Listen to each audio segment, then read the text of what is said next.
Hey, welcome back to MindFuel Zone. I'm Arkham. Really glad you're here today.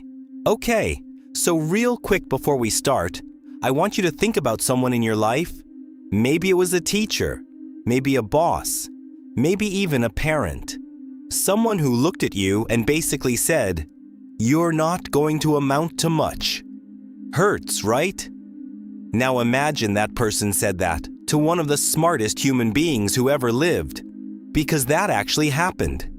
The kid they said it to, he grew up to completely rewrite the rules of how the universe works. Not update them, not tweak them, rewrite them. From scratch. And the wild thing is, he didn't do it in a fancy lab. He didn't have a big team or expensive equipment. He did most of it just by sitting quietly and thinking. Like, really deeply thinking. The kind of thinking most of us never slow down enough to do. His name was Albert Einstein. And this is his story. So let's go back to the late 1800s. Germany. A small, pretty ordinary town called Ulm. It's 1879, and a baby boy is born to a Jewish family.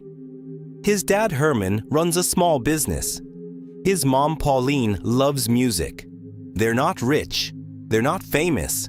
Just a regular family trying to get by. The baby is Albert, and right away, people notice something a little different about him. He's slow to talk, like really slow. Most kids are saying full sentences by age 2 or 3. Albert barely says much at all until he's almost 4. And even then, he speaks quietly and carefully, like every word costs him something. His parents worry. His teachers worry. Some of them think something might actually be wrong with him. But here's what nobody notices at the time. Little Albert isn't quiet because he's confused. He's quiet because he's thinking. Really hard. About everything. He asks questions constantly. Not the easy kind. The kind that make adults uncomfortable because they don't know the answers. He sees a compass for the first time when he's about 5 years old. His dad shows it to him. It's just a little tool with a needle that always points north. Most kids think it's kind of cool and then move on. Albert cannot move on. He stares at that compass for a long time. He wants to know, why does the needle always point the same way? What invisible force is doing that? You can't see it. You can't touch it, but it's there, every single time.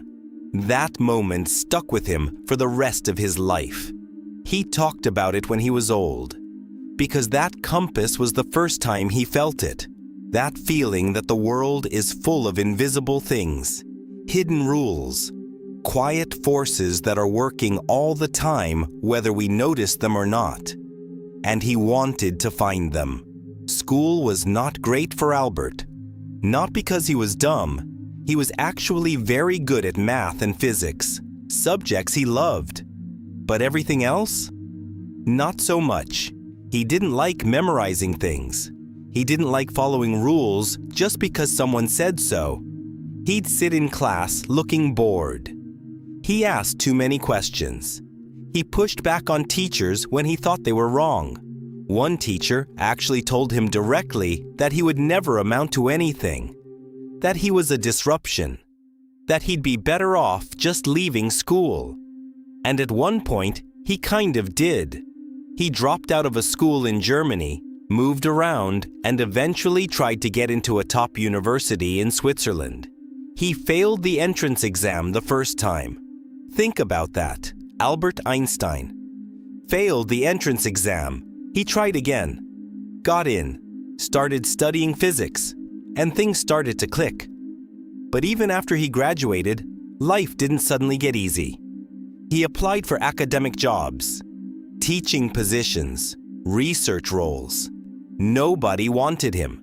He had a reputation for being difficult, for questioning things, for not just going along with what his professors believed. For a while, He worked at a small patent office in Bern, Switzerland. His job was to review other people's inventions and decide if they were original enough to be protected by law. It wasn't glamorous. It wasn't what he dreamed of. But here's the thing about Albert. He showed up, he did his work, and then in his spare time, in the quiet corners of his day, he kept thinking. He was still chasing those invisible forces, still asking those big, uncomfortable questions, still trying to understand what the universe is really made of. And in 1905, sitting in that small life with that ordinary job, he had one of the most extraordinary years any scientist in history has ever had. He was 26 years old. That year, 1905, Albert published 4 separate scientific papers. 4 in 1 year. Each one of them was a big deal on its own. Together, they basically blew the roof off of physics. One paper explained something called the photoelectric effect, how light behaves in surprising ways that nobody had been able to explain before. This one actually won him the Nobel Prize years later. Another paper helped prove that atoms are real. Sounds obvious now, right? But at the time, scientists were still genuinely arguing about whether atoms actually existed. And then there was the big one, the one that people are still talking about today. It was a paper about something Albert called the special theory of relativity. Now I know that sounds heavy, but stay with me, because the core idea is actually kind of beautiful, and honestly, a little mind-bending.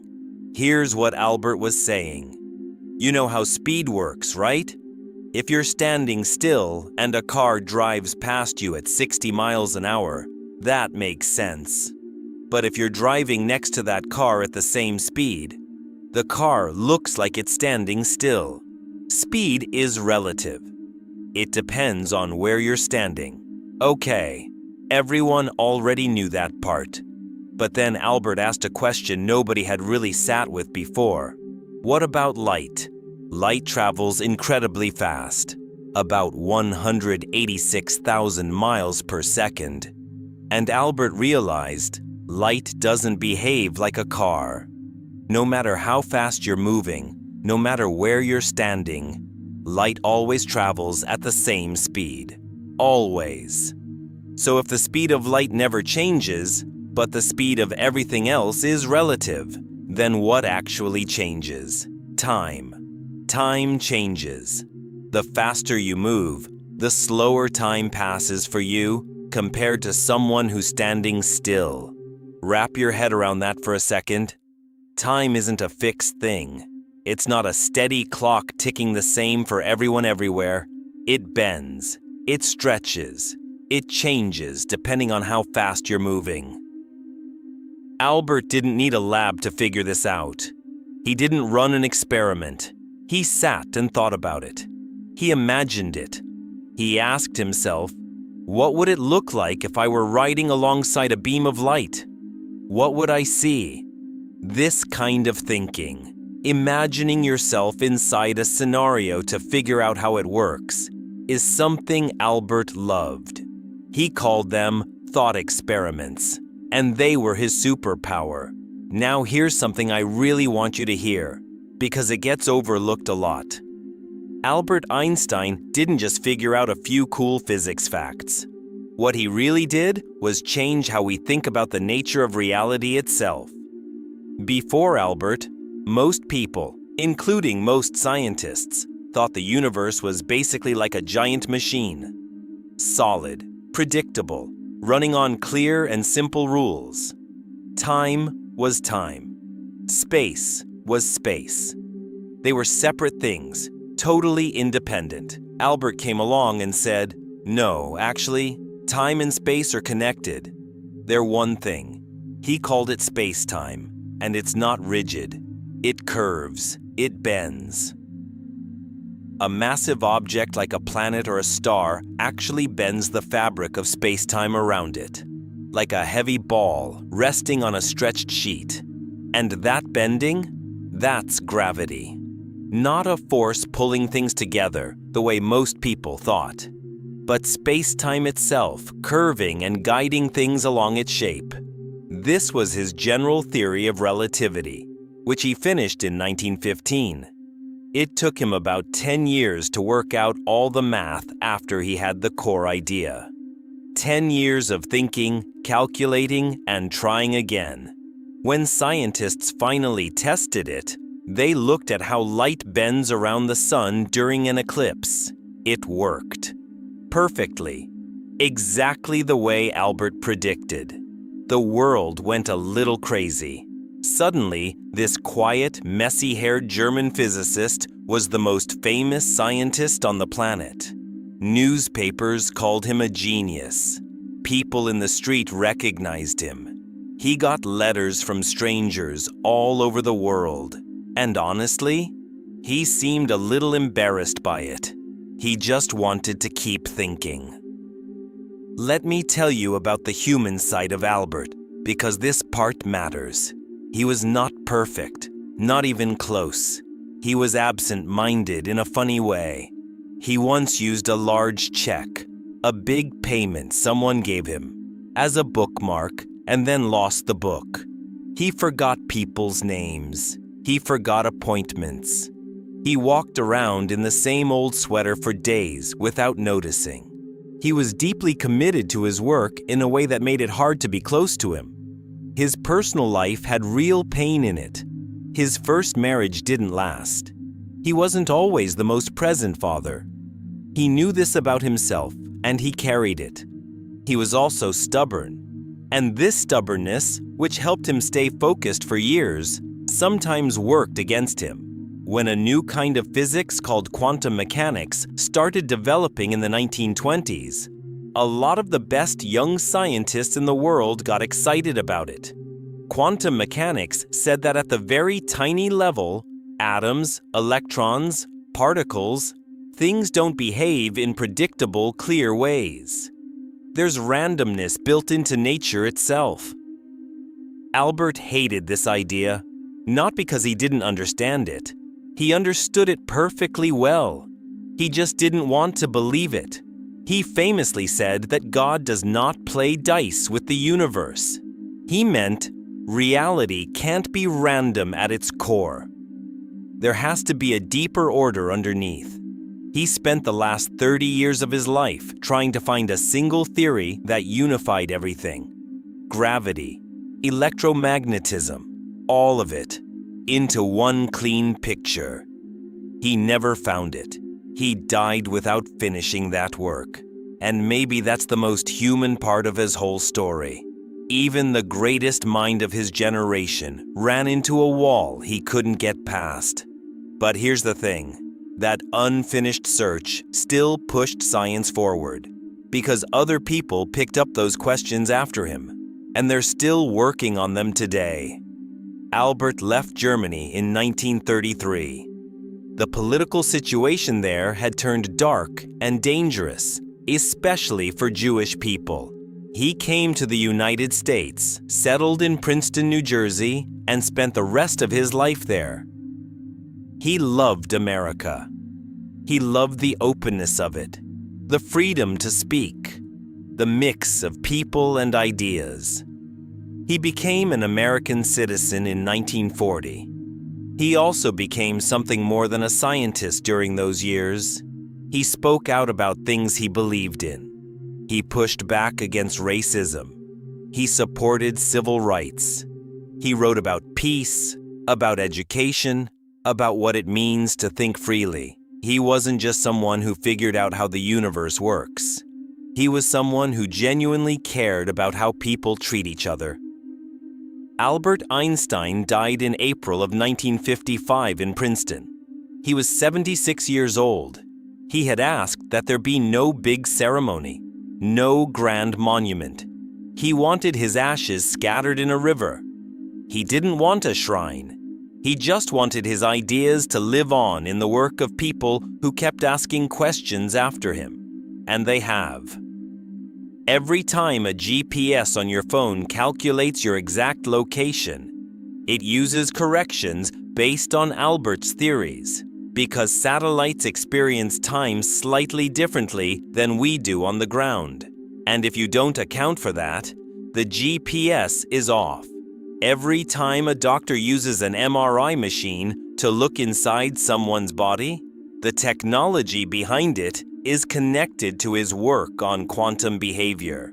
Every black hole photograph we've ever taken, every gravitational wave detected, every deep space mission launched, all of it stands on the foundation he built. That kid who was told he'd never amount to anything. That quiet boy with the compass. The guy who failed his entrance exam and spent years working a regular job while quietly changing everything in his spare time. So what's the real lesson here? I think it's this. Albert Einstein wasn't special because he was born with something nobody else had. He was special because of how he paid attention. He never stopped being curious, even when life was hard, even when people doubted him, even when he hit walls. He stayed curious. He also trusted his imagination. In a world that rewards people for memorizing things and following the rules, he kept asking, but what if we thought about it differently? What if the rule itself is wrong? And maybe the most important thing, he was okay with slow thinking. In a noisy, fast-moving world, he sat with ideas for years. He let questions breathe. He didn't rush toward easy answers. That kind of thinking is available to all of us, every single day. You don't need a lab. You don't need a degree. You just need to slow down sometimes, to look at the ordinary things around you, the way water moves, the way light hits a window, the way people behave, and ask, genuinely ask, why? Because the universe is still full of unanswered questions, beautiful, waiting, patient questions, and someone is going to answer them. Why not you? I'm Arcom, and this is MindFuel Zone, the place where real stories about real people help you think bigger, live better, and stay genuinely curious about this strange and wonderful world we're all living in. If this story about Albert Einstein hit different for you, if something in it made you pause, drop it in the comments. Tell me which part. I genuinely read every single one. And if you want to keep going, the next story is already up and waiting for you. Take care of yourself.